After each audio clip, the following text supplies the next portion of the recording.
Good morning, everyone. I think we can slowly start. Whoever is in the pavilion, please take seats. We are still missing one of our speakers, but it's very early. First of all, I would like to thank the Climate Registry for allowing us to have this side event at the USA States Climate Action Pavilion.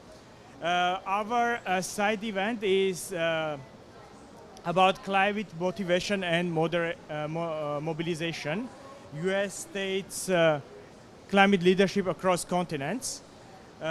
This event will showcase cross-continental efforts by civil society to address climate change inspired from their cultures, beliefs, or simply to improve the environment around them to ensure sustainability.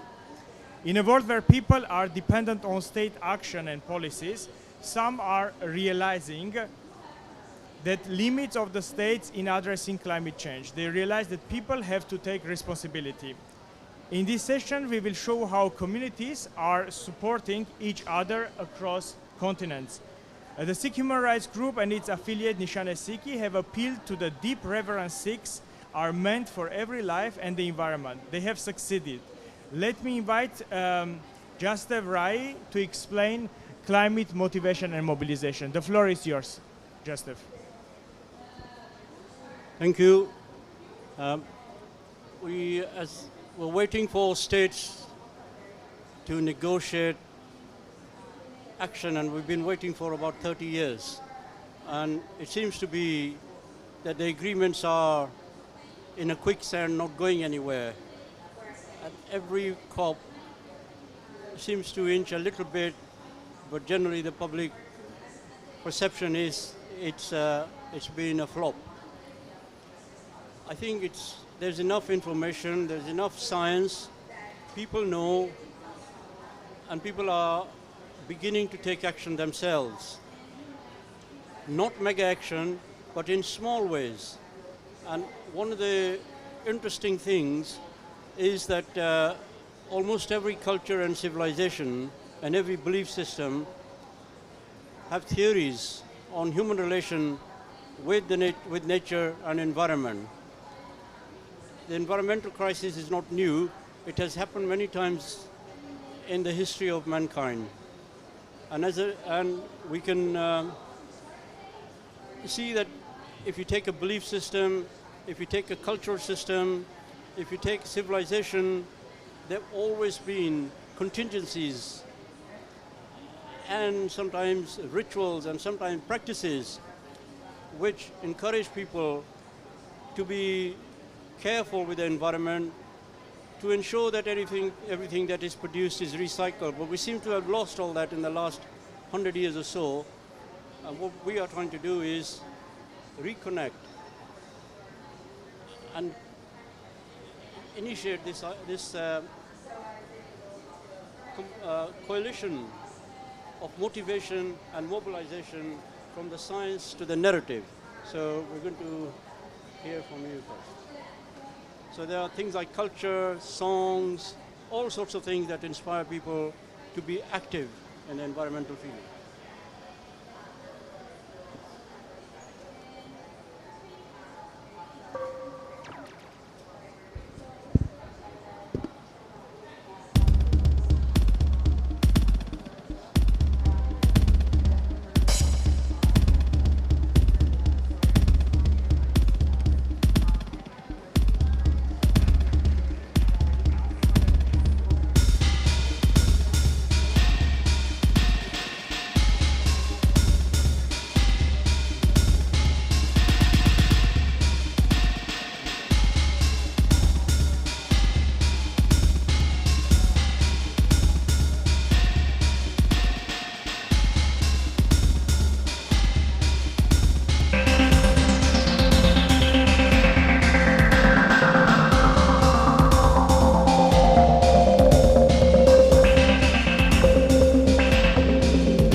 Our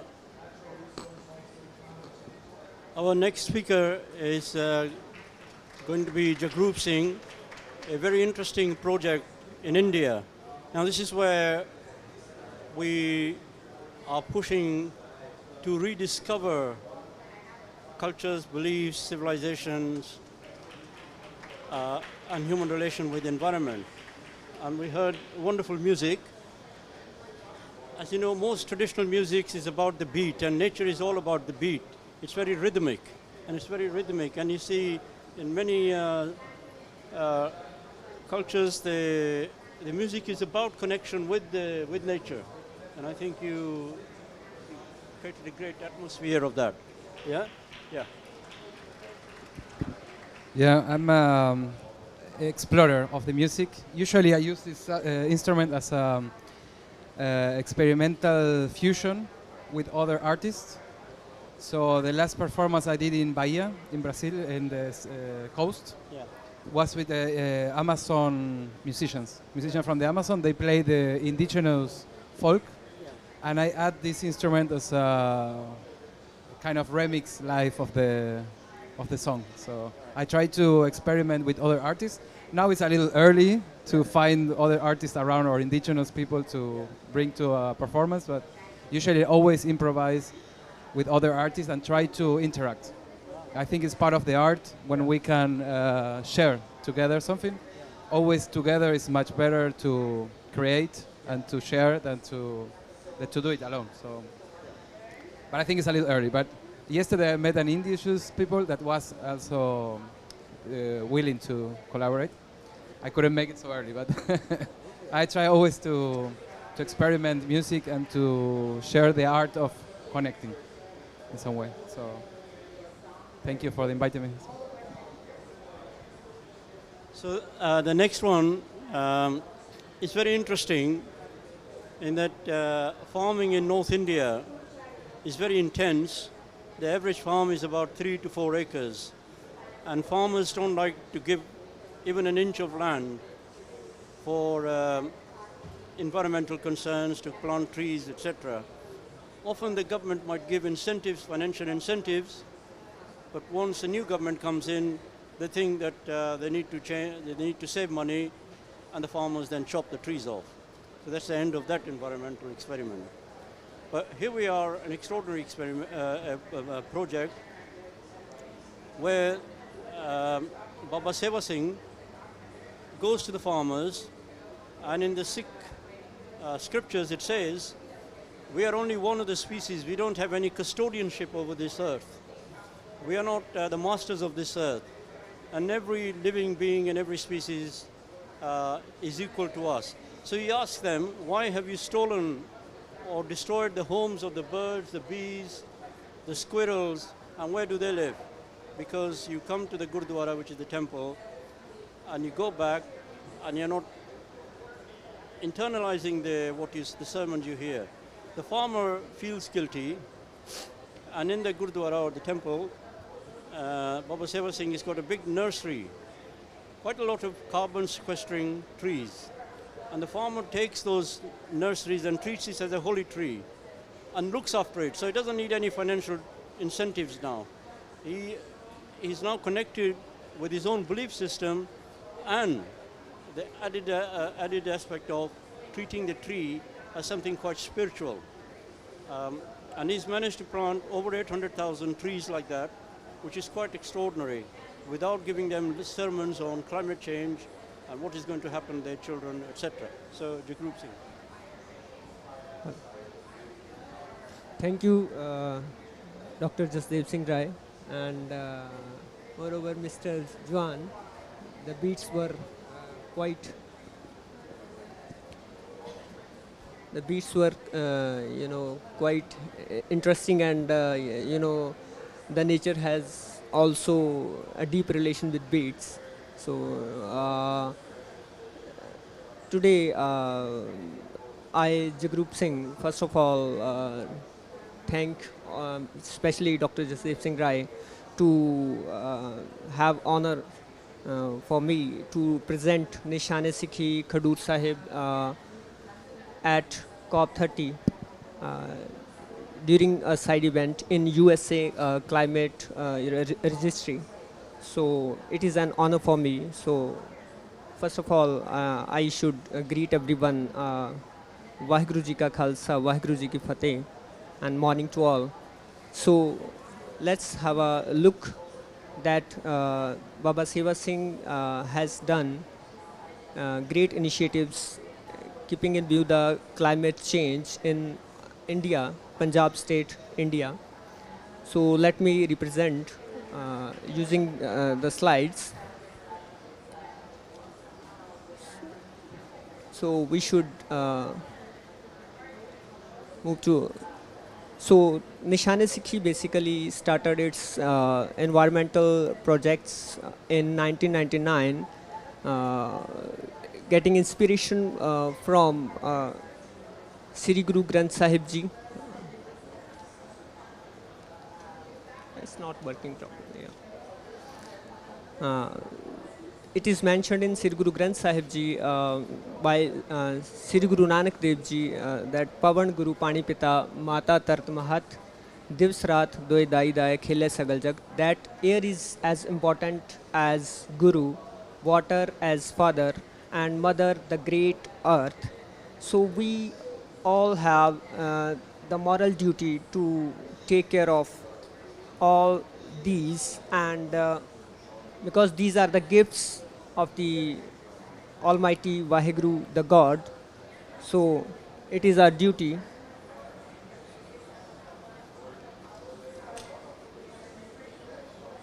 It's not.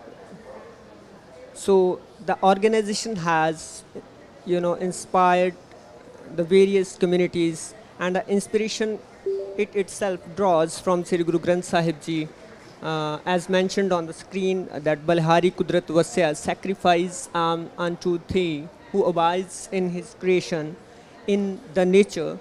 So, as I already told, that air, water, and the earth are to be treated as Guru and Father and the Mother, respectively. So this is the mission and the vision of the organization.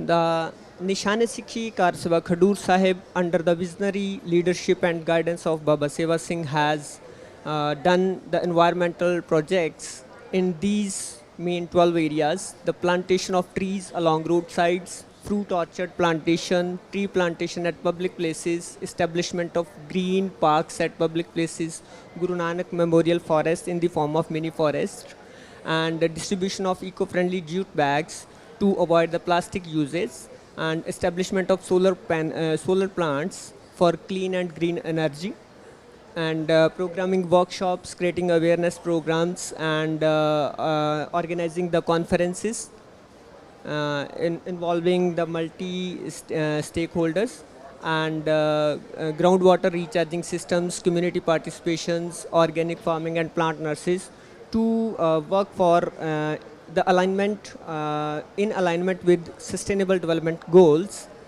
So far, initially in 1999, the target of 500 kilometer roadside plantations was set, and till date, 538.5 kilometer green corridors have been established in different parts of India, and different states like Punjab, Haryana, Madhya Pradesh, Delhi, and these are some glimpses of roadside tree plantations. So initially the project was initiated the surrounding areas of the Khadur Sahib. These are some glimpses in which national highways, state highways, link roads were provided green look as shown in the slides.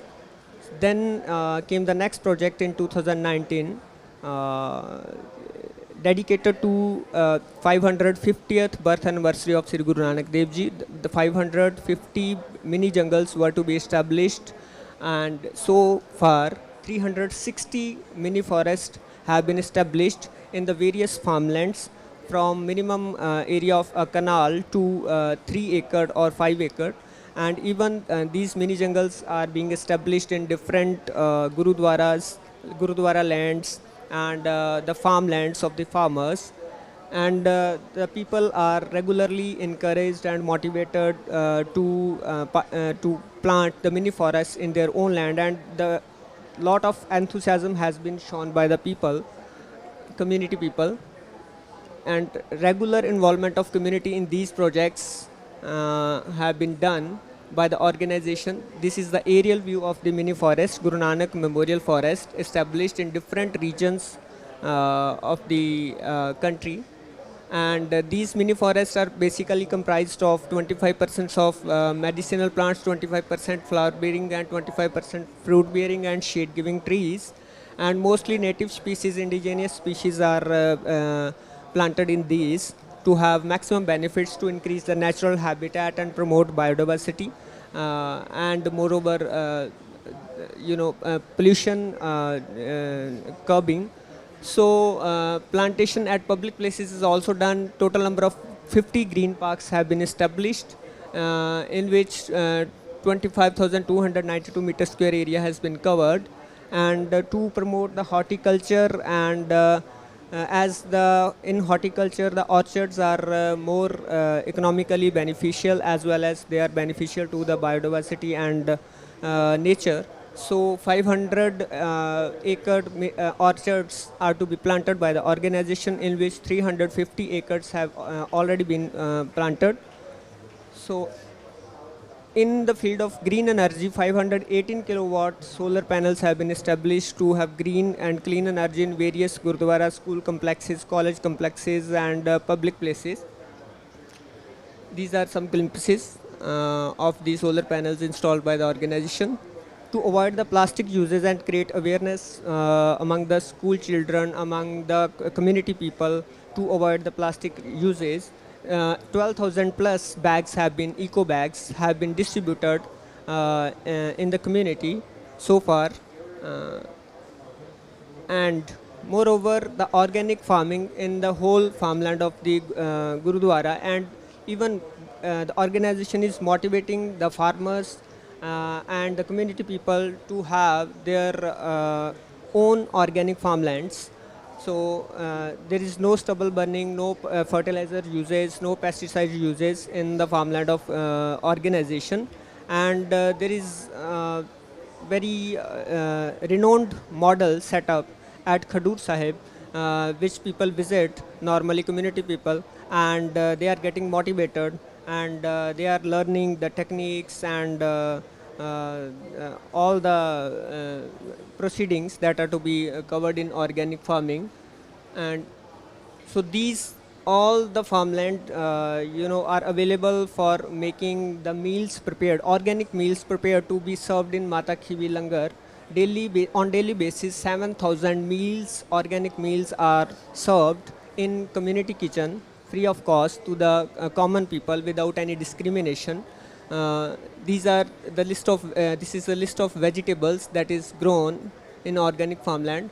So about 12 acres of plant nurseries have been established, keeping 2.5 lakh minimum plants ready for to be used in different environmental projects across the different places. So these are some glimpses of plant nurseries set up by the organization. So groundwater recharging systems have also been set up in different complexes of the organization to get rid of depleting groundwater levels. The Gurudwara complexes are also being given the decorative and green looks by the plantation of mango trees, fruit trees, ornamental plants. And sewage treatment plants are also being set up by the organization. So the organization Nishan-e-Sikhi Karseva Khadur Sahib is regularly being involved in the development of various green corridors and all the environmental projects. The different conferences, projects, workshops are being organized time to time involving multi-dimensional stakeholders. So the global recognition of the works done by the organization has already been done Baba Seva Singh has received the highest civilian awards and also the awards on global levels due to these environmental projects. Moreover, keeping in view all the environmental projects done by the organization across different parts of the country, and now the Sikhs from United States, they have also got inspired by the works or the projects, environmental projects done by Baba Seva Singh, and they have collaborated with the organization, the Sikhs of the United States, and to work for the environmental causes and to curb and mitigate the climate change in more effective manner. And so I conclude here, and thanks to Dr. Jasdev Singh Rai and Mr. Juan, and thank you. Thank you. This is an example of an inspiration which is based on the belief system and the local culture and local value systems, which is not just confined to North India, but cross borders. In spite of immigration and borders and things like that, this is a transcontinental project in that it is supported by Sikhs in California, Sikhs in Fremont. For example, let me show you. Sangat and management of Gurdwara Sahib Fremont truly appreciate the efforts of Sant Baba Seva Singh, Khadusa Wale, and Sasthapak of Nishan-e-Sikhi. He has been truly inspiring through vast number of trees planted and many jungles created under his leadership, an effort that we believe has significantly reduced the pollution and temperature in that region of India. We are proud that we Sikhs from Fremont have collaborated to support this important initiative. Guided by Sikh teachings through Baba Seva Singh's examples of his talks in Gurdwara, we have also begun planting trees and shrubs in houses and community spaces at Gurdwara across California, and we are working to expand this effort throughout the United States. We also understand that we Sangat and management of Gurdwara Sahib. So this is an example of one of the biggest gurdwaras or Sikh temples in USA. It's in Fremont, California. And they are working with the project in North India, Baba Seva Singh, to ensure that it's financed properly. Now, one of the interesting things in the last two COPs in Dubai and Baku is that some countries in Africa asked us if we can help them with the expertise of the Nishan-e-Sikhi institution to reforestation, because there, despite Africa having big forests, but there is also a lot of deforestation going on, as there is in Brazil. And these Sikhs have committed that they will finance. So it's coming from the USA. There's a USA lead in this. Any such projects which work with countries in Africa or any other part of the world. And Baba Seva Singh's work is also inspiring Sikhs in the United States to start planting trees, because, as you know, most people tend to pave their the pavements, cement it, things like that, chop down trees. But now there's a resurgence of bringing back green in their personal lives, in the gurdwaras, and everywhere, because of the teachings of Baba Seva Singh. So it's a cross-continental, transcontinental project. Thank you. I want to introduce Odudu. She is from Nigeria, in a very prominent organization there, and also going to show us how a people-inspired, people-initiated, and people-managed project is moving ahead despite or in spite of the agreements at the various COPs. I think this is what our message is, that we don't need to wait for these agreements. We don't need to wait for governments to take big actions. People can start to find their connection with the environment and start taking action themselves.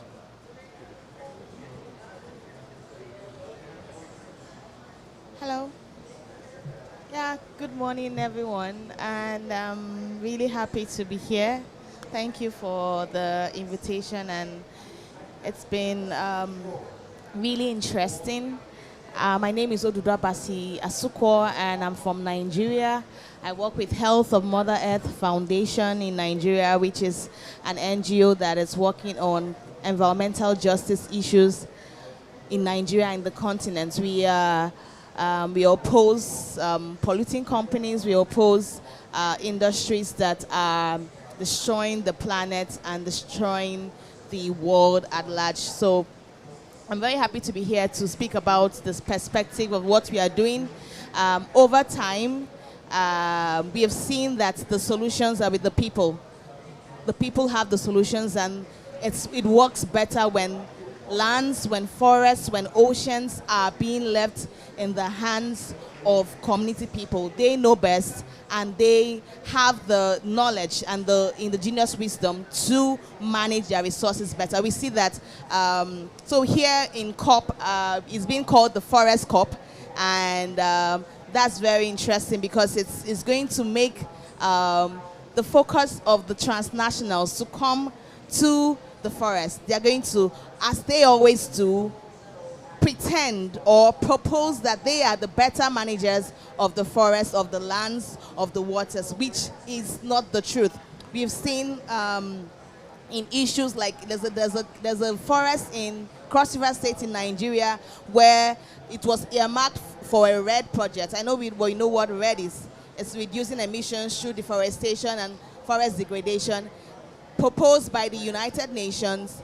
It's been enacted since 2000, and we've seen that this has led to further deforestation of those supposed protected areas, because it gives access to the governments, it gives access to the companies that can afford it to buy large hectares of land in the guise of protecting it, whereas they open it up to, for so-called development projects. And so this dispossesses the community, puts them at a loss. They lack access. They no longer have access to their lands. They no longer have access to their forests, which is not just a carbon sink. We know forests and lands and the oceans, they are not just carbon sinks, which is what the government always points them at. They're not just carbon sinks. They are ecosystems. They are sources of livelihood. They are sources of spiritual exercises.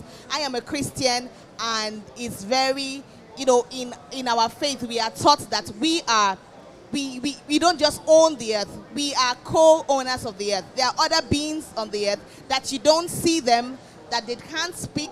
Doesn't mean they are not important. Doesn't mean they are statistics. They are very, very important on the planet. And so it's very important that we stand with community knowledge. We see that community protected areas do better than government protected areas, because the government can wake up today and say, okay, we earmark this area for a forest. It's a protected area, and the next day they turn and then they say they want to bring about development. And what does that development mean?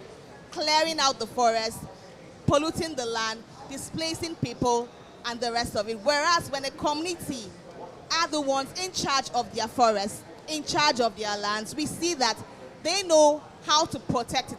They know how to replant. They know when it's best to cut down a tree. They know when it's best not to cut down a tree. And it's very presumptuous for our governments and the nationals or the transnational companies to detect how best it is to manage your land and your ocean. We see that with fishing communities. They know best when it's best to fish. Whereas the government comes with their trawlers, they come with their big, with their big fishing nets, and they just literally empty the ocean. They literally empty the waters. Whereas the community people know when it's particular time to fish a particular kind of fish. They know when they are breeding. So there's so much knowledge with the community, and over time we see and we have known with research that communities, climate action, real climate action is done by the people and not by targets and not by governments and not by state action. So I think it's very important that we are having this conversation, because so much is being done by the community people and they are not being exposed. They are being discounted. They are being, they call them, what was the word, subsistence or local or indigenous, and so makes it sound like what they are doing is not important, whereas that's the real climate action. Agroecology is the real climate action. Industrial farming is not a climate action. It's further leading to more emissions, destroying the atmosphere the most. So it's very important that we promote community action. We promote indigenous action, indigenous knowledge. We have the knowledge. We have the knowledge. That knowledge is with the people and not with the government. The government stay in their offices and they detect. It's like when they say decarbonization. What does that mean? What does that mean in essence? We are all carbon. Human beings are carbon. So when they say decarbonization, does that mean they're going to kill us too because they want to reduce their emissions? Human beings are carbon. Okay, when you say decarbonization, that means you're focusing on just one aspect of what is contributing to the global crisis. What about methane? What about the other gases? When are we going to get to them? So we see that all these things are false solutions and must be called out as such. The solutions is with the people, and the people should be supported. The people should be given the resources. The resources shouldn't be given to the governments. It should be given to the transnationals because they don't know what to do with it. Because whatever solutions they are proposing are still going to line up their pockets. It's still going to make us come back to the next COP, still discussing the same issues. And so I'm very happy that we are here in Belém with indigenous people, with community people, speaking about the real solution to the climate crisis, which is with the people and by the people. The people have the solution and they should be allowed and they should be supported with resources to carry out the solution. Thank you very much.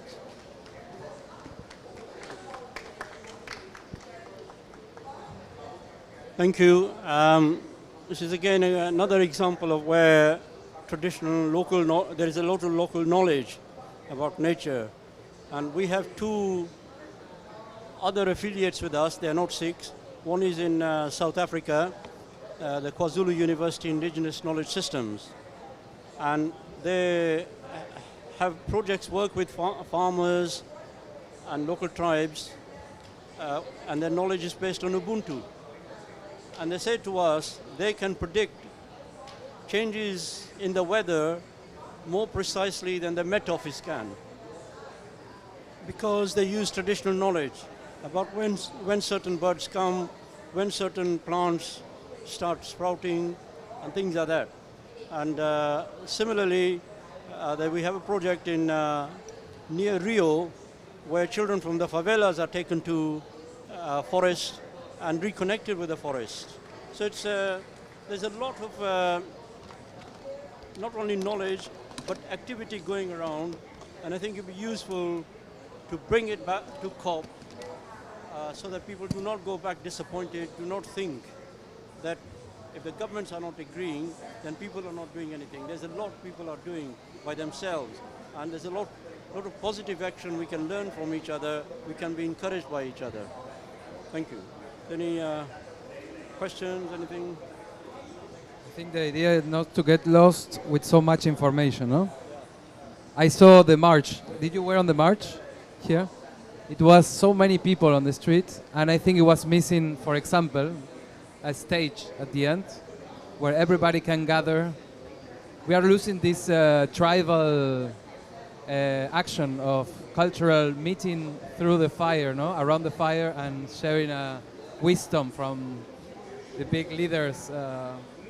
We see it in the US, no? Also, there is no really big movements around or big figures that show us something, because we are getting lost in the small things, I think, and we are really divided. So I think we need to find a way how to transcend the message that are not uniting. They're just dividing us. And it's a big work because we are full of messages that bring emotions that are negative, and it's difficult to get along. No? I follow a lot the culture from the US, the music from the US, and I always try to find a way how America as a continent could be connected, because America is not a country, it's a continent. And we have, I'm from Argentina, and we have a lot of historical writers, sport activists with a story really big. So we need to find a way to find leaders that are trying to bring us in a better path. No? We have too much information, and I see it also here, that the most relevant events, or at least some events I found relevant, because a lot are really, some complicated with the terminology, too much Article 20 and this, and the other is like a lot of people focusing on the finance and the money, and we don't find the real solutions. So will be nice to be much more people in the events and presentations that are more relevant to bring changes, no? The actions. And it's really great that people can share the issues that are happening in our own places. No? Thank you.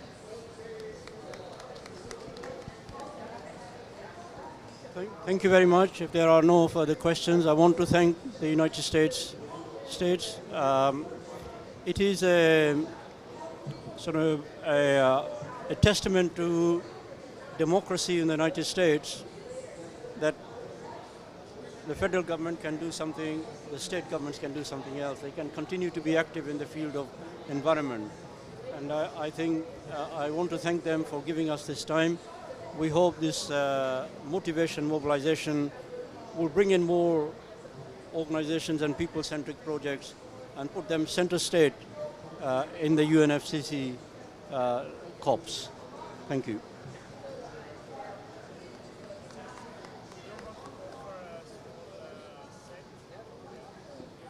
I can do another. Yeah, please finish it off with another music, inspiring one.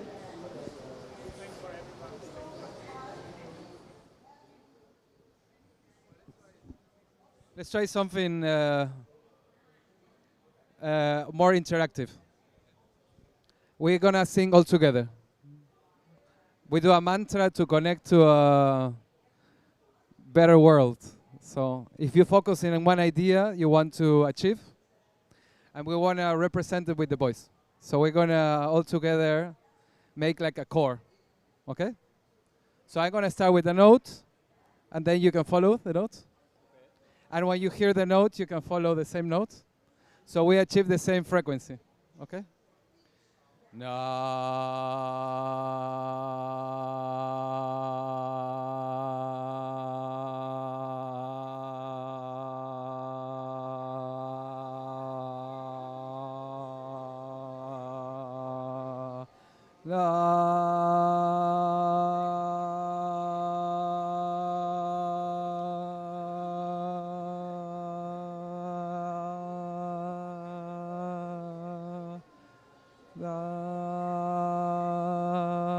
And now I'm going to do a note while you do another note. And then you're going to find the note you want to try to switch the tone, okay? Let's try to do an harmony. Harmony is when you can mix different tones. So I start with a note. You can make the same, or you can switch to other one. And then let's see how what it ends, okay?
Thank you very much.